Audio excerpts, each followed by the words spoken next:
Guitar ಕೊಡ್ತಿದ್ಯಾ? ಮೊದ್ಲೆಲ್ಲ ನೀನು guitar ನುಡಿಸ್ತಾ ನನಗೋಸ್ಕರ ಎಕ್ಸ್ಕ್ಲೂಸಿವ್ ಆಗಿ ಹಾಡಾಡ್ತಾ ಇದ್ದೆ. ನಾನು ಅದನ್ನ ಕೇಳ್ತಾ ಕೇಳ್ತಾ ಮೈ ಮರಿತಾ ಇದ್ದೆ. ಮತ್ತೆ ಮತ್ತೆ ನಿನ್ ಜೊತೆ ಲವಲ್ ಬೀಳ್ತಾ ಇದ್ದೆ. I just want to recreate those things. So please ನನಗೋಸ್ಕರ ನನ್ನ ಫೇವ್ರೆಟ್ ಸಾಂಗ್ ಹಾಡ್ತೀಯಾ? ಸರಿ.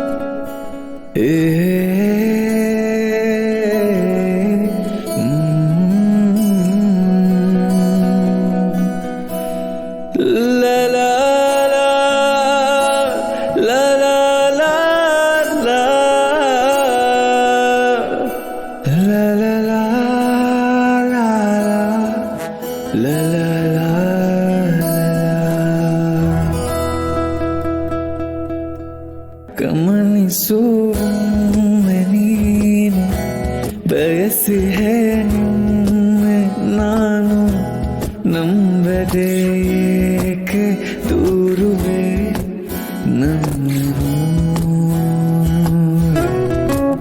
ಹೃದಯದ ಮೂಲೆ ಮೂಲೆ ದಹಿಸಿದೆ ನಿನ್ನ ಜ್ವಾಲೆ ಇರಬಹುದೇ ಹೇಳು ಕರಗದೆ ಬರಬಹುದೇ ದಾರಿ ಮರೆಯದೆ ಬಿಸಿಯೇ ಇರದ ಉಸಿರು ನಾನು ನೀನು ಇರದೆ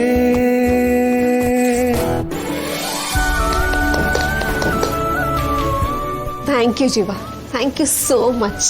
I love you so much. ತಪ್ಪುತ್ತಲ್ಲ, ಇಲ್ಲದೆ ಹೋದರೆ ಎಲ್ಲನೂ ಅದರ ವಿರುದ್ಧವಾಗಿ ಬಳಸ್ಕೋಬೇಕಾಗಿತ್ತು. ಅದು ನನಗೆ ಅನ್ವಾಂಟೆಡ್. ಅನಿವಾರ್ಯವಾಗಿ ಎಲ್ಲದಕ್ಕೂ ತಲೆ ಹಾಕಬೇಕಾಗುತ್ತೆ. ಈಗ ಅದಿಲ್ವಲ್ಲ, ಒಂಥರ ನೆಮ್ಮದಿ ಖುಷಿ. ಬಟ್ ಅವರಲ್ಲಿ ದಿಢೀರಂತ ಈ ರೀತಿ ಒಂದು ಬದಲಾವಣೆ ಆಗಕ್ಕೆ ಏನು ಕಾರಣ ಇರ್ಬೋದು? ಅದು ಇದು ಅಂತಲ್ಲ ಭೂಮಿಕಾ. ಒಂದು ದೊಡ್ಡ ಬದಲಾವಣೆ, ಒಂದು ದೊಡ್ಡ ಘಟನೆ ಆದಾಗ ಇಮ್ಮಿಡಿಯೇಟಾಗಿ ಒಪ್ಕೊಳ್ಳೋದು ನಮಗೂ ಕಷ್ಟ ಆಗುತ್ತೆ. ಬಟ್ ಒಪ್ಕೊಳ್ಳೇಬೇಕು. ಆ ಥರದೊಂದು ಬೆಳವಣಿಗೆ ಆಗೋದಕ್ಕೆ ಒಂದು ಸಣ್ಣ ಟ್ರಿಗರು, ಒಂದು ಸಣ್ಣ ನೆಪ ಸಾಕು. ಅದು ಯಾವಾಗ ಯಾವ ರೂಪದಲ್ಲಿ ಬರುತ್ತೆ ಹೇಳೋಕ್ಕಾಗಲ್ಲ. ಭೂಪತಿಯವ್ರ ವಿಚಾರದಲ್ಲೂ ಅದೇ ರೀತಿ ಏನೋ ಆಗಿದೆ. ಜೈಲನ್ನು ಕಾನ್ಸೆಪ್ಟ್ ಮಾಡಿರೋದೇ ಆ ಕಾರಣಕ್ಕಲ್ವಾ, ಬದಲಾವಣೆ ತರೋದಕ್ಕೆ. ಜೈಲು ಗೋಡೆಗಳು ಎಂಥ ಕಲ್ಲು ಮನಸ್ಸನ್ನು ಕರಗಿಸ್ಬಿಡುತ್ತೆ. ಭೂಪತಿಯವ್ರ ವಿಚಾರದಲ್ಲೂ ಹಾಗೆ ಆಗಿರ್ಬೋದು. ಒಟ್ಟಿನಲ್ಲಿ ಅವರು ಬದಲಾಗಲಿ, ನಮ್ಮ ತಂಟೆಗೆ ಬರದೇ ಇರಲಿ ಅಂತ ನಮಗಿತ್ತು. ಹೀಗಾಗೆ ಆಗಿದೆಯಲ್ಲ, ಅವ್ರ ಮನಸ್ಸಿಗೂ ಇಂಥ ಒಂದು ಯೋಚನೆ ಬಂದಿದೆಯಲ್ಲ, ಅದನ್ನು ಇಲ್ಲಿ ತನಕ ಬಂದು ಹೇಳಿದಾರಲ್ಲ, ನನಗೆ ಅದು ವಿಶೇಷ ಅನ್ನಿಸ್ತಾ ಇರೋದು. ಬಟ್ ಗೌತಮ್ ಅವರೇ, ಇದಕ್ಕೂ ಮುಂಚೆ ಅವ್ರು ಜೈಲಲ್ಲಿ ಇದ್ದು ಬಂದವರಲ್ವಾ? ಬದಲಾವಣೆ ಆಗ್ಬೇಕಿದ್ದಿದ್ರೆ ಆಗ್ಲೇ ಆಗ್ತಿತ್ತು. ಬಟ್ ಆಗಿದ್ದೇನು? ಕೋಪ ದ್ವೇಷ ಇನ್ನೂ ಜಾಸ್ತಿ ಆಗೋಯ್ತು. ಹಾಂ, ಬಟ್ ಅವರೇ ಹೇಳಿದಾಗೆ ಅವ್ರ ವಯಸ್ಸು ಅವ್ರನ್ನ ಮೆತ್ತಗೆ ಮಾಡಿರ್ಬೋದಲ್ವಾ? ಅದು ಹಾಗಾಗಿದ್ರೆ ಭಾಳ ಒಳ್ಳೇದೆ. ಅವ್ರ ಜೊತೆ ಗುದ್ದಾಡೋದು ತಪ್ಪುತ್ತೆ. ಅದು ಅಲ್ಲದೆ ಅವ್ರನ್ನ ಮಲ್ಲಿನ ಒಂದು ಮಾಡೋದಕ್ಕೆ ಸುಲಭ ಆಗುತ್ತೆ. ಬಟ್ ಅದಕ್ಕೆ ಮಲ್ಲಿ ರೆಡಿ ಆಗಿರ್ಬೇಕಲ್ವಾ?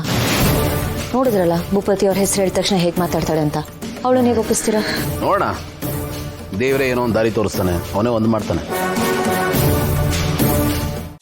ಥ್ಯಾಂಕ್ ಯು ಜೀವ, ನನಗೋಸ್ಕರ ಗಿಫ್ಟ್ ಕೊಟ್ಟಿದ್ದಕ್ಕೆ, ಆಮೇಲೆ ನನ್ನ ಫೇವ್ರೆಟ್ ಸಾಂಗ್ ಹಾಡೋದಕ್ಕೆ, ಅದೆಲ್ಲದಕ್ಕಿಂತ ಹೆಚ್ಚಾಗಿ ನನ್ನ ಜೀವ ನನಗೆ ವಾಪಸ್ ಸಿಕ್ಕಿದ್ದಕ್ಕೆ. ನನ್ನ ಕಡೆಯಿಂದ ಸಾರಿ ಎಲ್ಲದಕ್ಕೂ.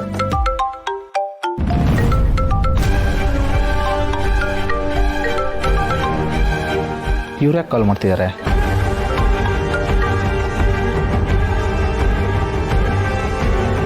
ಯಾರದು? ಯಾಕೆ ಸೈಲೆಂಟ್ ಆಗ್ತೆ? ರಾಜೇಂದ್ರ ಭೂಪತಿ.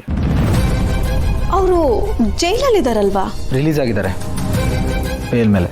ಸರಿ, ಅದೇನಕ್ಕೋ ಕಾಲ್ ಮಾಡ್ತಿದಾರಲ್ವಾ? ಅದೇನು ಅಂತ ಕೇಳುತ್ತಾನೆ. ಬೇಡ ಮಹಿ, ನನಗೆ ಇಂಥ ಟೈಮಲ್ಲಿ ರಿಸೀವ್ ಮಾಡೋದಕ್ಕೆ ಇಷ್ಟ ಇಲ್ಲ. ನಮ್ಮ ಮೂಡ್ ಹಾಳು ಮಾಡ್ಕೊಳ್ಳೋದಕ್ಕೆ ಇಷ್ಟ ಇಲ್ಲ.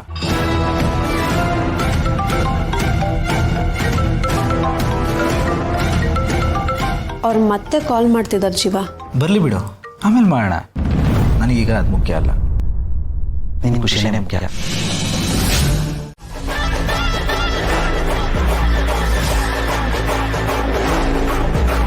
ಯಾಕೆ ಹೀಗೆ ಮಾಡಿದ್ರಿ ಅಂಕಲ್? ನಿಮ್ಮನ್ನೇ ಕೇಳ್ತಾ ಇರೋದು, ಯಾಕೆ ಹೀಗೆ ಮಾಡಿದ್ರಿ? ನಿಜ ನೀವಿಂಥ ಕೆಲಸ ಮಾಡ್ತೀರಂತ ನಾನು ಎಕ್ಸ್ಪೆಕ್ಟ್ ಮಾಡಿರಲಿಲ್ಲ ಅಂಕಲ್. ದೊಡ್ಡದಾಗಿ ವಿಲನ್ ಅಂಕಲ್ ಅಂತ ನಿಮಗೆ ಟೈಟಲ್ ಕೊಟ್ರೆ ನಾನು, ನೀವು ಸಪೋರ್ಟಿಂಗ್ ಕ್ಯಾರೆಕ್ಟರ್ ತರ ಆಡ್ತಿದ್ರಲ್ಲ, ಏನು ಅನ್ಸಲ್ವಾ ಅಂಕಲ್ ನಿಮಗೆ?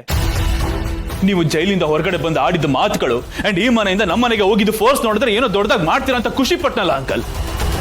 ಆದ್ರೆ ನೀವು ಮಾಡಿದ್ದೇನು? ದೊಡ್ಡ ಶಾಂತಿ ದೂತನ್ ತರ ಕೈಯಲ್ಲಿ ಬಿಳಿ ಬಾವುಟ ಇಟ್ಕೊಂಡು ನಮ್ಮ ಅಣ್ಣನ ಮುಂದೆ ಹೋಗಿ ಸಂಧಾನ ಮಾಡ್ಕೊಂಡ್ ಬರ್ತೀರಾ. ಯಾಕಂಕಲ್ ಈಗ ಮಾಡಿದ್ರಿ? ಏನು ಅನ್ಸಲ್ವಾ ನಿಮ್ಗೆ? ನಿಮ್ ಮನಸಾಕ್ಷಿಗಾದ್ರೂ ಏನು ಅನಿಸ್ತಾ ಇಲ್ವಾ? ಎಲ್ಲೋಗಿದ್ದು ನೀವು ಕೊಟ್ಟಿದ್ ಬಿಲ್ಡಪ್, ದೊಡ್ಡ ದೊಡ್ಡ ಮಾತುಗಳು ಎಲ್ಲ? ನೀವು ಮಾಡಿರೋ ಗನಂದರಿ ಕಾರ್ಯಕ್ಕೆ ಯಾರಾದ್ರೂ ನಿಮ್ಗೆ ನೋಬಲ್ ಅವಾರ್ಡ್ ಕೊಡ್ತಾರಾ ಪೀಸ್ ವ್ಯಕ್ತಿ ಅಂತ? ಅಥವಾ ಹೊಸದಾಗಿ ಒಳ್ಳೆಯವನು ಅನ್ಸ್ಕೊಳ್ಳೋ ಚಟ ಏನಾದ್ರೂ ಶುರು ಆಗಿದ್ಯಾ ನಿಮ್ಗೆ? ನನಗಂತೂ ನಡೆದಿರೋದನ್ನ ಜೀರ್ಣ ಮಾಡ್ಕೊಳಕ್ಕೆ ಆಗ್ತಿಲ್ಲ. ಈ ತರದೊಂದು ಆಯ್ತಾ ಅಂತ ನಂಬಕ್ಕೂ ಆಗ್ತಾ ಇಲ್ಲ ನನ್ನ ಕೈಲಿ. ನಿಮ್ ಮೇಲೆ ಎಷ್ಟೆಲ್ಲ ಒಪ್ಸಿಟ್ಟಿದೆ ಅಂಕಲ್ ನಾನು. ಎಲ್ಲಾನು ಸುಳ್ಳು ಮಾಡಕ್ ಬಿಟ್ರಲ್ಲ. ಮಾತಾಡಿ ಅಂಕಲ್, ಉತ್ತರ ಕೊಡಿ, ನಿಮ್ಮನ್ನೇ ಕೇಳ್ತಾ ಇರೋದು. ನಾನು ಇಲ್ಲಿ ಬೇಜಾರಲ್ಲಿ ಬಾಯಿ ಬಡ್ಕೋತಾ ಇದ್ರೆ ಕೂಲಾಗಿ ಎಣ್ಣೆ ಹಾಕೊಂಡ್ ಕೂತೀರ ನೀವು. ನಿಮ್ ಕ್ಯಾರೆಕ್ಟರ್ ಅರ್ಥ ಮಾಡ್ಕೊಳಕ್ ಆಗ್ತಿಲ್ವಲ್ಲ ಅಂಕಲ್ ನನ್ನ ಕೈಲಿ.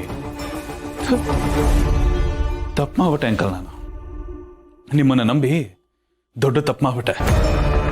ನಾನು ಒಬ್ನೇ ಸ್ವಂತವಾಗಿ ಏನಾದ್ರೂ ಮಾಡಿದ್ರು ಇಷ್ಟೊತ್ತಿಗೆ ನಾನು ಕ್ಲಿಕ್ ಆಗ್ತಿದ್ದೆ. ಆದ್ರೆ ನಿಮ್ಮನ್ನ ನಂಬ್ಕೊಂಡೆ ನೋಡಿ, ಅದೇ ನಾನು ಮಾಡಿದ್ದು ದೊಡ್ಡ ತಪ್ಪು.